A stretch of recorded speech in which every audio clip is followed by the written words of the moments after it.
관계에도 거리두기가 필요합니다. 당신은 지금 여기에서 대화하고 있습니까? 누구나 겉보기로 사람을 판단한다. 새로운 사람을 만날 때는 누구나 상대방의 첫인상을 먼저 파악한다. 그 사람의 외형이나 말투, 혹은 태도에서 풍기는 이미지 등을 보고 어떤 사람인지 짐작해 보는 것이다. 나는 처음 만나는 사람들에게서 연예인 같다거나 교수 같지 않다는 말을 자주 들었다. 지금처럼 머리가 하얗게 새고 나이를 먹기 전에는 머리를 꽤 길게 길렀는데 그러다 보니 음악을 하는 사람이냐는 질문도 많이 받았다. 또 TV에서 내가 강의했던 심리나 상담 관련 방송을 시청한 사람들은 나를 당연히 심리학과 교수라고 짐작하기도 한다. 그러다가 내가 신학대학원 소속이고 예전에 잠시 목회한 적도 있는 성직자라는 말을 들으면 모두 깜짝 놀란다. 나에 대한 이러한 선입견에는 아마도 캐주얼한 복장이나 길고 곱슬곱슬한 머리가 한몫했을 것이다. 누군가를 판단할 때 사용되는 겉모습을 그것이라고 해보자. 어떤 사람의 정체성은 바로 그것에 따라 순식간에 결정된다. 누군가를 판단할 때 사용되는 겉모습을 그것이라고 해보자. 어떤 사람의 정체성은 바로 그것에 따라 순식간에 결정된다. 머리가 길다는 이유로 음악가라고 생각하기도 하고 대중 강연을 자주 하고 방송에 가끔 출연한다는 이유로 심리학 교수라고 판단하기도 한다. 그것은 진짜 나가 아니다. 단지 나의 모습 중에 겉으로 드러난 일부일 뿐이다. 이스라엘 히브리 대학교 사회철학 교수였던 마르틴 부버라는 철학자가 있다. 그는 인간의 본질이 관계에 있다고 주장했다. 이 주제에 천착해 연구한 덕분에 그는 만남과 대화의 철학자로 불리기도 한다. 그가 한 말 중에 이런 말이 있다. 나는 너인 상대방의 머리털, 말투, 성격 등을 끄집어낼 수 있다. 사실 언제나 그렇게 할 수밖에 없다. 그러나 그때마다 상대방은 나에게 너이기를 그치고 만다. 이때 내가 고정시키고 있는 것은 그 혹은 그녀, 즉 그것일 뿐이다. 그때 나의 너는 이미 어디론가 사라지고 없다. 이 말을 들어보면 우리가 누군가를 볼 때 시선을 고정하는 곳은 머리카락이나 반지처럼 극히 존재의 일부분인 외형적인 것, 즉 그것이라는 말이다. 그렇게 되면 결국 진짜 너는 사라지고 없어진다. 이 책에는 관계와 관련해 이런 말도 나온다. 사람에게 세계는 두 겹이다. 세계를 맞이하는 사람의 몸가짐이 두 겹이기 때문이다. 우리가 다른 사람과 관계를 맺을 때 나와 너의 구조에서 만나는 사람이 있고 나와 그것의 구조에서 만나는 사람이 있다는 것이다. 상대방의 본질을 꿰뚫는 관계가 있는가 하면 단지 그것, 독일어로는 ES에만 집중하는 관계도 있다고 지적한다. 부버는 이를 독일어로 그룬트월트라고 했다. 번역하자면 근원어라는 뜻이다. 관계에 있어서 근본적인 사고의 틀이 나와 너인지 혹은 나와 그것인지 묻는 것이다. 어떤 쪽을 선택하느냐에 따라 우리는 두 겹 중에 하나의 몸가짐과 관점을 가질 수밖에 없다. 나와 너의 대화가 어긋나는 이유. 그리스의 고대 철학자들은 광장에 모여 삼라만상에 관한 논쟁에 몰두하곤 했다. 논리가 꼬리를 물고 이어지면 논쟁을 지켜보는 모두가 혼란에 빠지기 일쑤다. 우리가 흔히 닭이 먼저냐, 달걀이 먼저냐를 가지고 논쟁을 벌이는 일이 그중 하나일지 모른다. 닭이 없는데 어찌 달걀을 낳을 수 있겠는가? 반대로 달걀을 깨고 나오지 않는 닭은 없지 않은가? 반나절 이상 끝나지 않는 논쟁을 지켜보고 있자니 결국 회의론자들의 인내심은 한계에 부딪힐 수밖에 없었다. 이들은 어떠한 논리도 판단도 반론에 부딪힐 수밖에 없음을 천명하고 에포케를 주장했다. 에포케 개념을 가장 깊이 연구하고 새로이 정립한 사람은 독일의 철학자 에드문트 후설이다. 그는 의식에 직접 부여되는 현상의 구조를 분석하는 철학인 현상학의 대가로 에포케의 개념을 현상학적 환원이라는 말로 새롭게 설명했다. 그의 설명은 누구나 자신이 경험했던 과거의 시간과 죽은 공간에 머물러 있어서 눈앞에 펼쳐지는 현상을 있는 그대로 이해하기 어렵다는 데서 출발한다. 지금 바로 앞에 있는 현상을 알기 위한 최소한의 장치가 바로 에포케다. 당신은 머리가 긴 음악가를 만난 경험을 가지고 있다. 굵은 3단 음반지를 낀 로커를 본 적도 있다. 그렇다고 지금 여기에서 당신이 만나는 사람이 예전에 만났던 머리 긴 음악가는 아니다. 로커 같은 반지를 끼고 있다고 해서 당신 앞에 있는 사람이 예전에 보았던 그 로커도 아니다. 그런데 사람들은 과거에 자신이 경험한 틀에 갇혀 눈앞에 있는 현재의 사람을 쉽게 판단해버리곤 한다. 이럴 때 지금 여기의 경험으로 빨리 돌아오는 것. 그것이 바로 에포케다. 최대한 지금 여기 이 공간에서 내 앞에 있는 그 사람을 있는 모습 그대로 이해하려고 하는 것. 이것이 바로 현상학적 환원이다. 후설은 에포케를 괄호치기라는 별명으로 설명했다. 인간은 누구나 과거에 매여 있고 과거의 판단을 가지고 현재를 가늠하는 버릇이 있다. 지금 여기에 집중하기 위해서는 과거의 경험을 잠시라도 괄호 안에 묶어두어야 한다. 지우개로 과거 경험을 모두 지울 수는 없기 때문이다.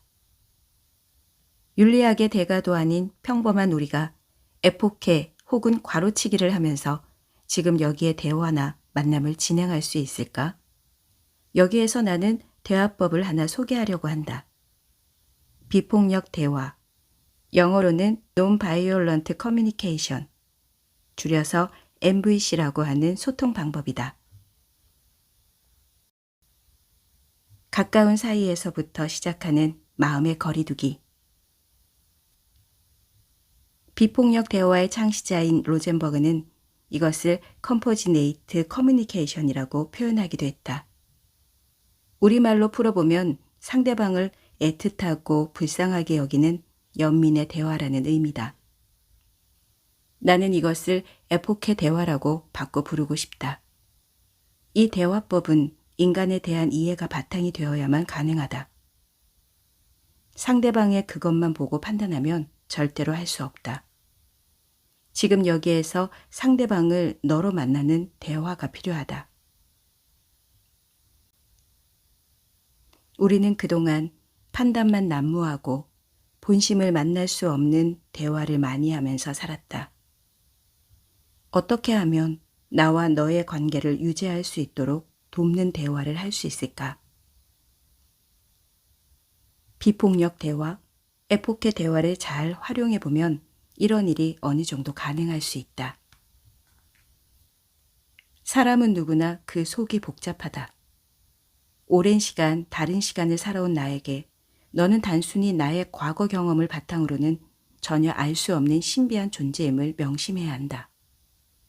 그 속을 알 수 없는 신비스러운 존재라서 너는 늘 오묘한 세계다. 마치 눈앞에 광대하게 펼쳐지는 대자연처럼 겸허하게 다가가야 한다. 우리의 과거 경험으로 쉽게 판단하는 순간 그 끝을 알 수 없는 신비는 허무하게 무너져 내린다. 너라는 존재 안에 감추어진 신비를 겸허히 인정하지 못한다면 누구든지 심지어는 가장 가깝게 느끼는 부모와 자녀 사이라도 폭력과 갈등의 대화를 이어갈 수밖에 없다. 직장에서 만나는 사람들도 예외는 아니다. 가족이나 직장 동료들에게 자꾸 화가 치밀어 오르고 이상하게도 못된 사람처럼 보이는 이유가 있다. 그들을 향해서는 남들보다 더 큰 욕구가 자리 잡고 있다. 존중받고 싶고 인정받고 싶고 사랑받고 싶은 욕구가 크다. 그런 욕구가 좌절되면 자동 반사적으로 상대방을 향해 분풀이를 하게 될 수도 있다. 상대방 때문이라고 판단에 퍼붓기도 하지만 결국 자신의 과거 경험 때문일 때가 대부분이다. 그래서 자신의 과거 경험과 지금 여기의 경험 사이에 적절한 거리두기가 필요할지 모른다. 우리가 가장 가깝다고 느끼는 사람들과의 관계에서부터 마음의 거리두기를 익혀보자. 그래야 한다. 우리는 가족과 지인들을 가장 쉽게 판단하기 때문이다. 그들 잘못이 아니다. 그들의 본심을 너무 잘 알고 있다고 착각할 뿐이다. 실제로는 진짜 그들의 존재에는 전혀 다가갈 수 없다. 에포케, 마음의 거리두기를 통해서 타인을 만날 때라야 비로소 상대방을 그것으로 전락시키지 않고 나와 너라는 기적 같은 관계로 끌어올 수 있다. 나를 조종하는 내면의 매니저와 거리두기. 불행한 관계주의자. 행복을 연구하는 학자들이 하는 공통적인 주장이 있다. 일반적으로 인간관계를 잘 맺는 사람들이 행복하다는 것이다. 그렇다면 관계를 잘 맺는다는 것은 무엇일까? 한국인들은 어떤 민족 못지않게 인간관계를 중요하게 여긴다. 2020년 발표된 주관적 삶의 만족도 역시 조사 국가 33개국 중 32위로 최하위였다. 인간관계를 어느 나라보다 소중하게 여기지만 행복으로는 이어지지 못하고 있다는 반증이 아닌가. 우리가 관계주의자로 살면서도 행복하지 않은 이유가 있다. 타인과 나 사이에 건강한 거리두기를 하지 못하기 때문이다. 그러다 보니 많은 사람이 만성적으로 자기 주장 결핍증을 안고 살아간다. 자기 주장 결핍증을 안고 사는 이들은 타인과의 관계에서 나와 너의 관계로 살지 못하고 늘 평가받는 그것으로 살아간다. 마음속 매니저, 너의 목소리가 들려. 자기 주장 결핍증을 벗어나기 위해 가장 먼저 해야 하는 마음의 거리두기가 있다. 나도 모르게 들리는 무의식의 목소리, 내면의 목소리다. 그 목소리가 착하게 살지 않으면 안 될 것 같은 내면 현실로 스스로를 몰아간다. 자꾸만 다른 사람에게 맞추게 하고 자신의 의견은 없는 것처럼 그림자 뒤로 숨게 한다. 나를 자주 아프게 하는 목소리다. 도대체 어쩌다 이런 목소리가 생겼을까? 내시경은 위나 장처럼 보이지 않는 속을 점검할 때 받는 검사다. 나는 그다지 불편감이 없어서 가끔 비수면으로 위 내시경 검사를 받는데 그럴 때면 내 속이 훤히 들여다 보이는 게 너무 신기하다. 그러다 문득 그런 생각이 들었다. 우리 마음을 들여다보는 내시경이 있다면 얼마나 좋을까? 사실 우리에게도 내시경처럼 마음속을 보여주는 거울 같은 존재가 있다. 나를 관리하고 때로는 움츠러들게 하는 내면의 매니저다. 연예인 매니저는 더 낮은 자리에서 꾸준히 일을 담당하는 사람들이라면 마음속 매니저는 우리의 상태를 살피며 가끔은 이래라 저래라 지시를 내리기도 하는 존재다. 빨리 일어나 아니면 지각해. 무조건 네가 한다고 해. 인사해. 화내면 절대로 안 돼. 이번엔 승진해야지. 저 사람은 피하는 게 좋을 것 같다. 등의 말로 우리를 통제한다.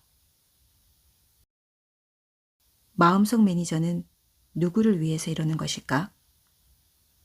매니저가 연예인의 말이나 행동을 단속하는 이유는 그들이 같은 편이기 때문이다. 마음속의 매니저도 마찬가지다. 실은 내 편인 매니저를 우리는 다른 편이라고 착각할 때가 많다.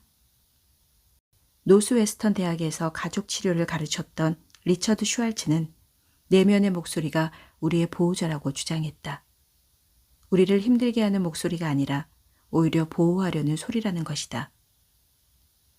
그 목소리가 우리에게 주변 사람에게 잘 보이라고 요구하는 것도 사실은 불안하기 때문이다. 매니저의 밑바탕에 깔린 것은 다시는 같은 일을 당하지 않겠다는 다짐이다.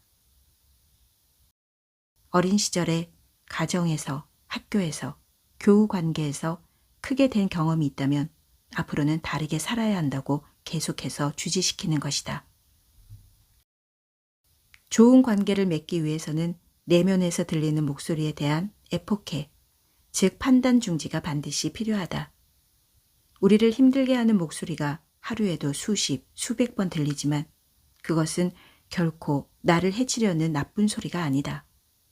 우리가 또다시 아픔을 겪지 않도록 우리를 돕는 보호자라는 사실을 기억해야 한다. 그래서 잠시만이라도 괄호 안에 매니저에 대한 부정평가를 묶어놓는 일이 긍정적인 치유에 큰 도움이 된다.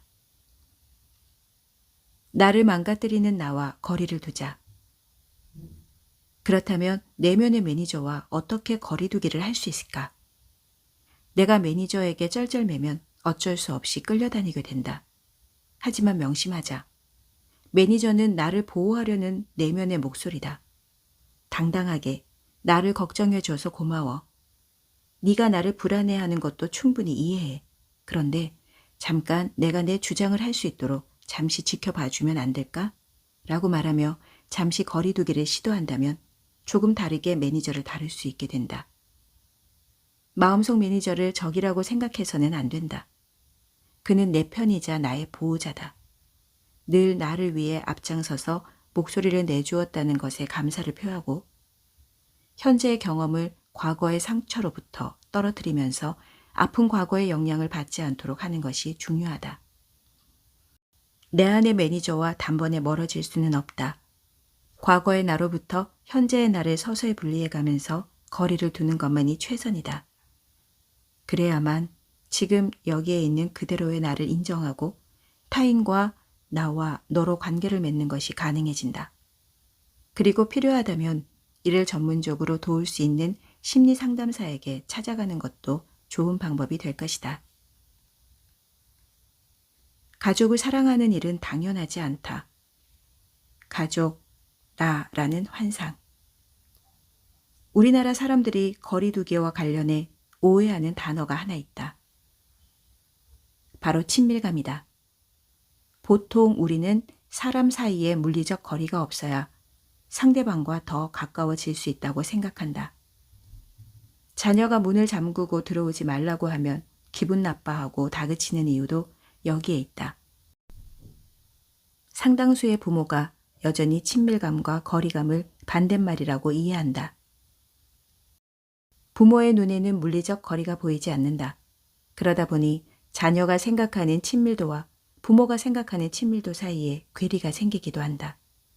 이런 문제로 한 번은 어떤 어머니가 딸의 결혼 후 충격을 받고 상담을 받기 위해 찾아온 적이 있다.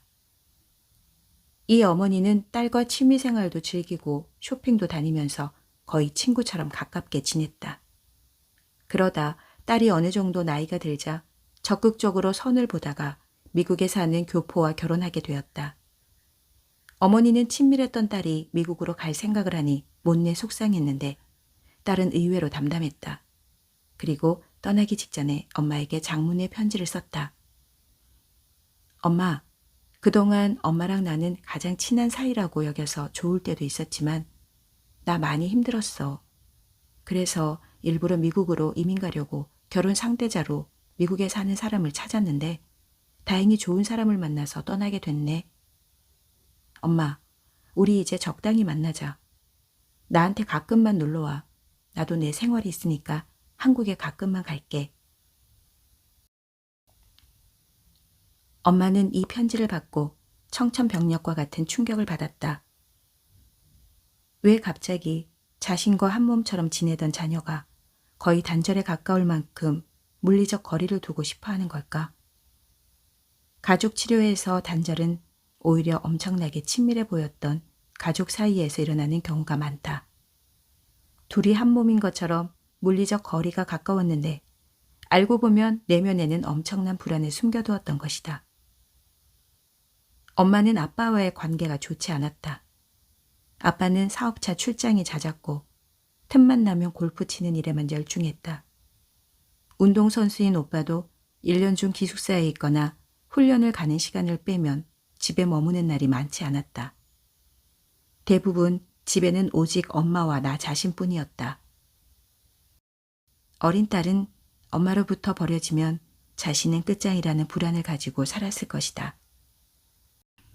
또한 가정 전체에서 느껴지는 균열의 불안을 덜기 위해서 딸은 엄마를 바짝 밀착마크하면서 보호해야 한다고 느꼈을 수도 있다. 엄마는 자신도 모르는 사이 딸의 속마음, 심리적 거리를 침범하고 있었다.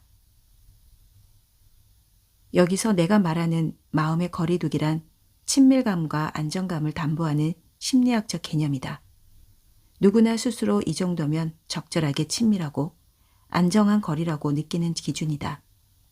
때로는 겉으로 보이는 물리적 거리와는 상관이 없고 서로 관계 상실에 대한 불안감이 없어야 한다.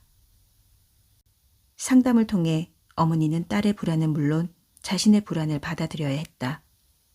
남편과의 관계가 개선되지 않으면 불안한 자신이 또 누군가의 심리적 공간을 침해할 수도 있다는 통찰을 가지게 되었다. 그는 남편을 설득하여 부부 상담을 시작했다.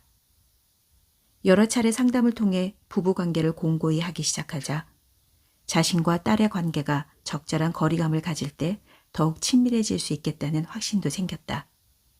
서로에게 안전감과 친밀감을 주는 심리적 거리를 유지하겠다는 의지도 보였다. 적절한 거리두기에서 진정한 사랑이 싹튼다.